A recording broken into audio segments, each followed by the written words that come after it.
Hi, right. Okay, so first vlog in a while. I'm still getting used to this idea of me sat here talking to a lens. It's a very weird thing for me. I've got the kind of face that belongs behind a camera, so that's why I do photography and videography. So yeah, what I wanted to talk about today was the idea that basically you shouldn't get too attached to the tools you use for any required job. So prior to my current job role, which is an in-house videographer and photographer for a media B2B company, I used to love shooting on my prime lenses. You know, they're lenses that you can't zoom in and out. They're fixed focal range. Now I like them. They've got a wider aperture. They sort of let more light in. You know, so for weddings where it's a bit dark, you get a lot more light. You get a nice shallow depth of field, so you can get really arty looking shots if necessary. And at the lower aperture or the higher apertures where it's like f16 or f8, around that region, you know, they're nice, crisp and sharp. Now I used to have zoom lenses back when I first started. I liked them, but when I went to Fujifilm and the mirrorless cameras, I don't know what it was. I think it was probably the weight of the prime lenses, that they were lighter, so I just went with them. And you know, I've been enjoying them for like the last 10 years. I swear by them. I couldn't do my job without those.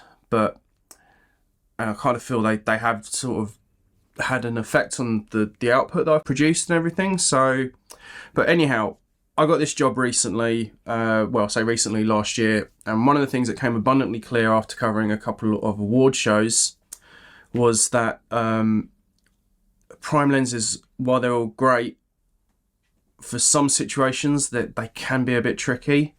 So it kind of pays to, I thought perhaps if I could get a zoom lens, it would afford a bit more flexibility. So like with a wedding, you've got a bit of room to maneuver around, but with an award show, when you've got like, you know, tables everywhere and, you know, guests, and you're worried about tripping over people or sitting on people's laps when you're trying to get the shot, I needed something with a bit more, you know, how can I put it, range. That's the word I'm looking for. So I managed to get my hands on where is it? I've got them here. I managed to get my hands on the 16 to 55 f2.8 and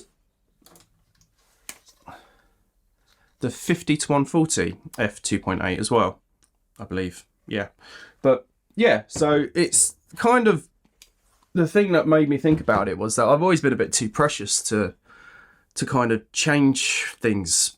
Really, I'm like, no, that's my style, I'll stick with it. And I was like, no, I've got to throw, for some jobs you have to throw your ego out the window and you have to go with the tools that are more suited for the job role and for the client's needs. That's the important thing. So yeah, that's kind of what I wanted to talk about. It's been a learning curve, there's, as I say, there's certain jobs I wouldn't use them for. You know, I would not use them for a portrait session. I probably wouldn't use them for a wedding, to be honest. I know some people might, that's fine. But for award shows and events where you're on your feet and you're moving around, and that flexibility needs to be there. So yeah, that's why I decided to do that. And you know, so far the results have been all right. I'm still getting to grips with it and reminding myself that I can zoom in and out. So the f16 to 55 has a really good aperture. I've used that actually for a couple of like family things. I went out and tested it. I tested it around London, got some nice street shots around there. And I also tested it at the, where was it? I think we went down to, did I use it down there? No, I didn't. I was going to say Berlin Gap, but we didn't use it. I used something else, which I'm going to talk about later on another one of these. So yeah, that's my main thing today. Don't get too attached to your tools. Go with what is right for the job.